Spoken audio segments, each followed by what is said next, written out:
السلام علیکم and welcome to my YouTube channel. میں ہوں ہومیوپیتھک ڈاکٹر محمد مظہر خلیل۔ ناظرین، موسم کے تبدیل ہونے کے ساتھ گلا خراب ہونا ایک معمول کی بات ہے۔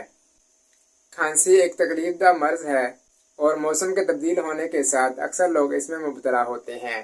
ناظرین، آج کی اس ویڈیو میں آپ کو کھانسی پر قابو پانے کے لیے 3 ہوم ریمیڈیز یعنی گھریلو علاج کے بارے میں بتاؤں گا۔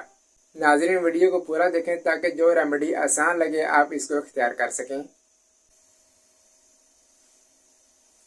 1 کپ پانی لیں اور اس کو بوائل کر لیں۔ اب اس ابلتے ہوئے پانی میں ایک چھوٹا چمچ ملٹھی کا پاؤڈر ڈالیں اور یہ نیم گرم پانی مریض کو پلائیں۔ یاد رکھیں کہ ملٹھی ڈالنے کے بعد پانی کو مزید بوائل نہیں کرنا۔ ملٹھی گلے کے لیے انتہائی مؤثر ہے اور لیموں میں موجود وٹامن سی قوت مدافعت کو بہتر بنانے میں معاون ثابت ہوتا ہے اور موسمیاتی تبدیلی میں ہونے والی الرجی کے لیے بھی انتہائی فائدہ مند ہے۔ ایک چھوٹا چمچ شہد لیں، اس میں ایک چٹکی باریک پیسی ہوئی کالی مرچ ڈالیں اور اس کو مکس کر کے مریض کو دیں۔ یہ کھانسی کے لیے انتہائی مؤثر ریمیڈی ہے اور اس سے مریض کو فوری آرام ملتا ہے۔ 1 کپ پانی لیں، اس میں ایک چھوٹا تقریباً 1 انچ سائز کا ادرک کا ٹکڑا ڈالیں اور اس کو 10 سے 15 منٹ تک بوائل کریں۔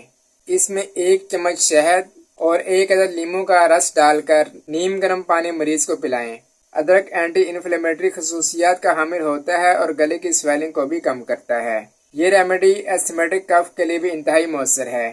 ان ریمیڈیز کے ساتھ ساتھ خوراک میں دہی کا استعمال بھی کافی فائدہ مند ثابت ہوتا ہے کیونکہ دہی ہماری قوت مدافعت کو بہتر بنانے میں معاون ثابت ہوتا ہے۔ اگر آپ کو ویڈیو پسند آئی تو لائک اور شیئر کریں اور چینل کو سبسکرائب کر لیں۔ آپ سے ملاقات ہوگی انشاءاللہ نیکسٹ ویڈیو میں، تب تک کے لیے اللہ حافظ۔